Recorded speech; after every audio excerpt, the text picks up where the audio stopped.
Well, on the map it says Blue Lake Horse Trail, Oh, and it's like high on the other side, and then or Blue Lake Trail is on the west side. that's a boring story.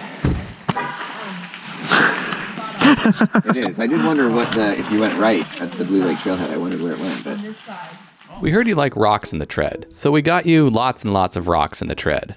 If you were looking for an 8-mile loop with about 1,100 feet of climbing to take your intermediate skill level friends on, it's hard to go wrong with the Toutle Blue Lake Horse Trail Loop. I went ahead and added this one to Trail Forks as a route. Let's call it, okay, you know what? Let's call it the Toutleloop. Toutleloop. I like Toutleloop. All right, I went ahead and added this one to Trail Forks as a route, so use the parking area that's at the Blue Lake Horse Trail. That's the best place to start if you're going to ride this clockwise. This loop will combine the Blue Lake Horse Trail with the bottom half of the Toutle Trail. Since it's technically a horse trail, it would be logical to expect the Blue Lake Trail to be a pitted out strip of horse poopy, but it isn't.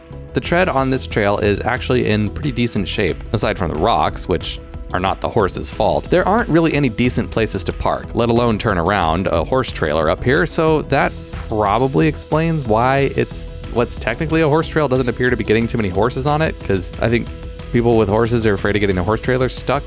I mean, understandably. Just about any compact car, though, should make it up here if you drive carefully. But I wouldn't recommend towing a long trailer anywhere around here if I could avoid it. The roads are getting pretty washed out. Anyhow, other than the logs you have to hop over and the occasional rock gardens, the surface on the Blue Lake Horse Trail is actually pretty nice, aside from the rocks. The consistency of the tread is best described as sandy pumice. It's pumice, then coarse sand, then rocks, then roots, and then more pumice, but it's packed down duffy sand and pumice sand that's been here for a while. It's a very intermediate rider friendly tread. Fantastic stuff. The forest here is also pretty unique, so pay attention to the trees.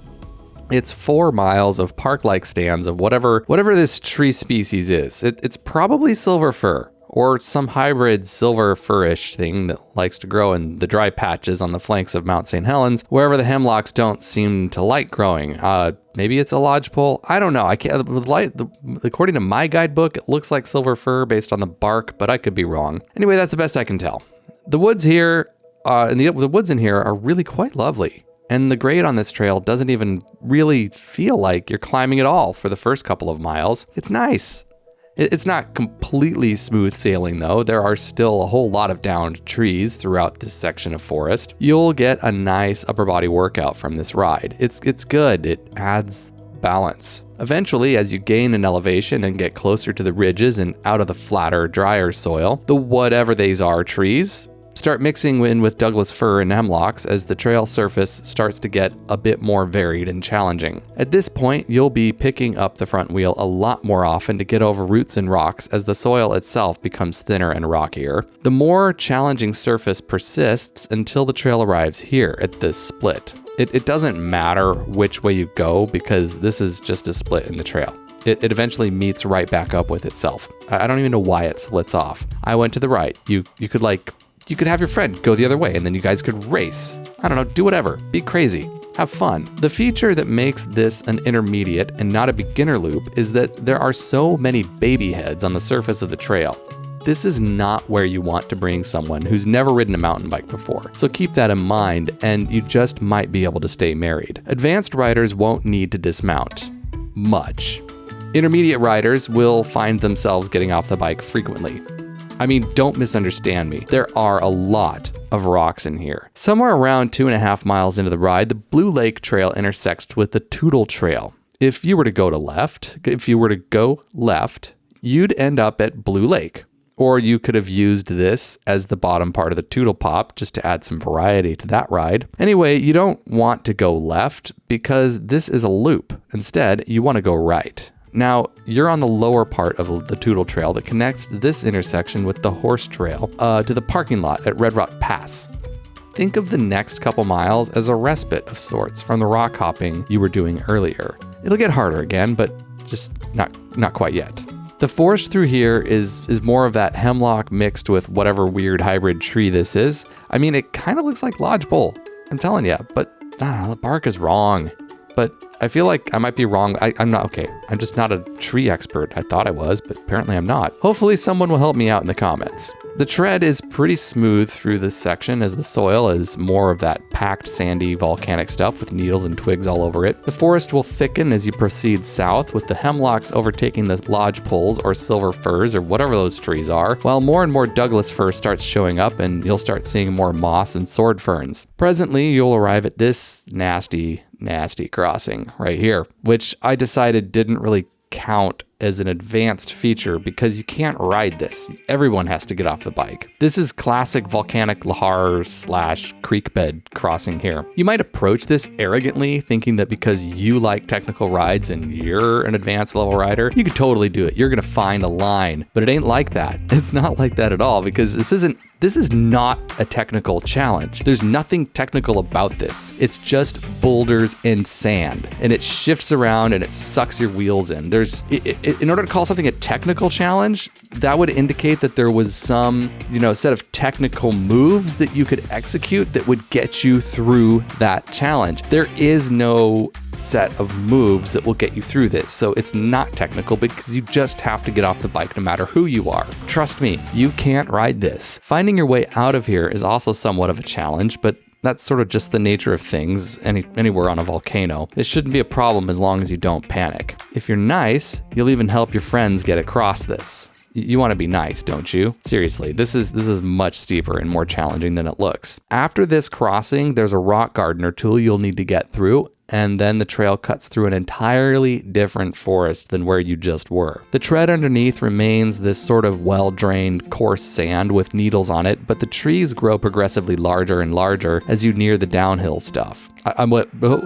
Don't get too excited for the downhill yet. You still got a fair amount of distance to cover with some punchy climbs and rock gardens. They're still climbing. There's always more climbing. Come on. After about another mile, the trail really starts getting interesting, passing through some nifty, tight little benches through lava rock formations. Now you're really actually going downhill. I mean, that is until you're not going downhill anymore. Then you grunt up a hill for a little bit and end up in this nice mossy carpeted cathedral of big old hemlocks. After the last cathedral-like stand of trees, the pathway opens up to this lava flow. There's really not much to describe here. It's a lava flow. If you've never seen a lava flow, they're absolutely the worst possible terrain next to loose sand to try to ride a bike on. Worse yet, it's not even a very old lava flow. Like this one's probably within, somewhere, it's probably less than 100,000 years old, which means it's just sharp, pokey rocks that haven't really eroded much. So it's just a bunch of tooth breakers everywhere. It sucks to ride in. Almost everyone ends up getting off the bike somewhere in here. Then there's a pretty decent view of Mount St. Helens from the lava flow though, because there's no trees growing on the lava. So that's pretty awesome. At least the lava flow is short, and at the end it dumps you back on the road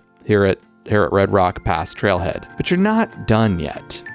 Cross the road and head up the hill as the trail continues. This last section of the trail has some of the biggest trees on it. It pretty much parallels the road, so you don't really get that remote feeling along here. It also doesn't really have any particularly satisfying uphills or downhills. This trail goes, it's just kind of, it's just there. Yeah, it's there. What this part of the Toutle Trail really amounts to is a bench cut on a steep hill covered in old growth that eventually drops down to the Kalama River as it drains out of McBride Lake. So this last section really flows kind of like a river trail, which makes sense until it comes out to this road where you'll take a right, after which it's another mile or so of gravel road, and then you're back at the car. Overall, this is, it's a loop you can do near Mount St. Helens. If you're an advanced rider, you're going to want to skip this one and ride the Toutle Pop, or tack this one on as a second day ride. Intermediate riders will find this challenging enough that they'll feel they got a full day out of it. It's a fairly accessible loop that traverses some pretty unique volcanic landscape, but is a lot more varied and interesting than riding Timberline to town again, and avoids the crowds over at Ape Canyon without being an absolute brutal death march like the Smith Creek Loop. Take the teenagers on this one. They'll be able to do it on whatever cheap hardtail you rustled up for them out of the garage. And anybody with anybody with 8 months of riding experience will be able to do this trail, and they'll feel like it was challenging. Now, get out there and go ride your bike.